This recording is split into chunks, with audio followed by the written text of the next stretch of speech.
Ağa müəllim, Ramazan ayının son 10 günü cəhənnəmdən qurtuluş dövrü hesab olunur. Ümumiyyətlə, bu son 10 günü ayın əvvəlindən fərqləndirən əsas mənəvi xüsusiyyət nədir və biz bu, belə deyək, finala ruhən necə hazırlaşmalıyıq?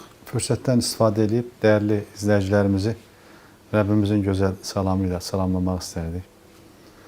Ramazan ayı bir rəhmət ayıdır. Ramazan həm də bir məğfirət ayıdır, həm də cəhənnəmdən qurtuluş. Əslində bu bölgünü Peyğəmbərimiz Aleyhissalatu vesselam bir hədis-i şərifində təyin edib. Ona görə 1400 ildir ümmət bu ayı yaşayarkən ilk 10 gününü rəhmət olaraq. Yəni əslində rəhmət insan imanının ilk təcəlli yeridir. Mərhəmətli insan, şəfqətli insan.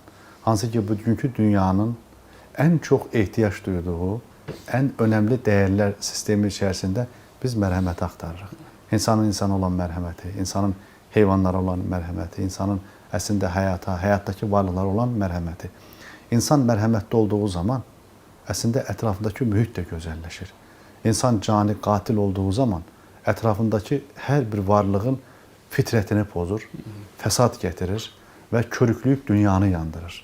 Ona görə dünyanın belə bir adil insana, belə bir səlim insana, həlim insana, mərhəmətli insana gerçəkdən böyük bir ehtiyacı var.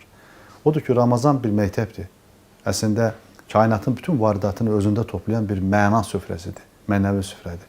Və Rəbbimiz bu ziyafətə inanan insanlara dəvət edir. Çünki Quran-ı Kərimin Bəqərə surəsində söylənən kimi, yer üzərində milyardlarla insanların içərisindən bu əmrin icrası, itayəti yerinə yetirilməsi üçün inanmış könüllərə xitab edir.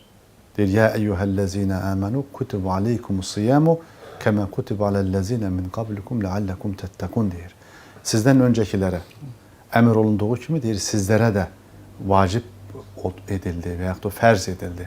Yəni, oruçdan söhbət gedir. Ləalləkum təttəkun. Ayənin sonunda əslində uca yaradan bu qədər böyük bir əmrin, yəni Ramazan məktəbinin mahiyyətini, əhəmiyyətini ortaya qoyur. Yəni, o təqva hissini, təqva şuurunu ortaya gətirir.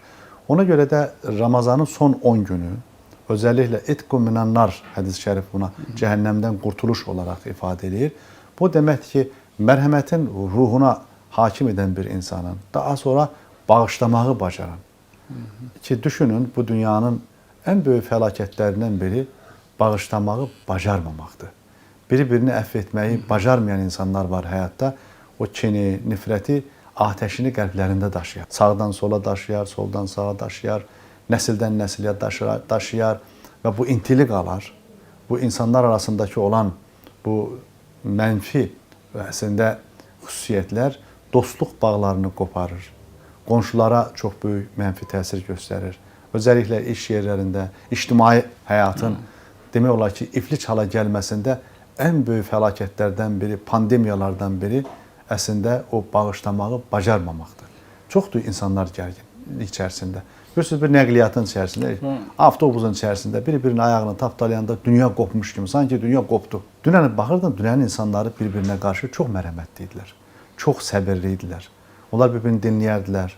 Bir hadisə olduğu zaman da bir qədər deyib keçərdilər, bir hikməti var deyərdilər. Amma bugünkü insan, bu sürətli dünyanın insanları daha çox bir-birinə aqresiya ilə, ego ilə yanaşır, kibirlə münasibət bildirir və bu da iki fərdin arasında o münasibətlərin qısa zaman içərisində alovlanıb yox olması deməkdir.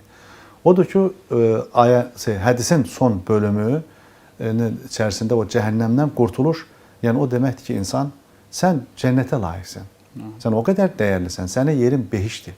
Amma çox qəribədir ki, insan o şəxsiyyət ağacını bir kötüyə çevirəndə, o da onu cəhənnəmə sürüklüyor. Ramazan ayı isə bizə yenidən özümüzə, öz kimliyimizə, öz Rəbbimizə, öz dəyərlərimizə qayıtma fürsəti verir. Niyə? Ona görə ki, daxili dünyamızdakı o kiçik firon ki var, onu biz bu Ramazan boyunca yaxşı mənada tərbiyə edə bildik. Onun qidasının qabağını kəsdik, istədiyi zaman su vermədik, istədiyi zaman yemək vermədik, istədiyi günahlara girə bilmədi.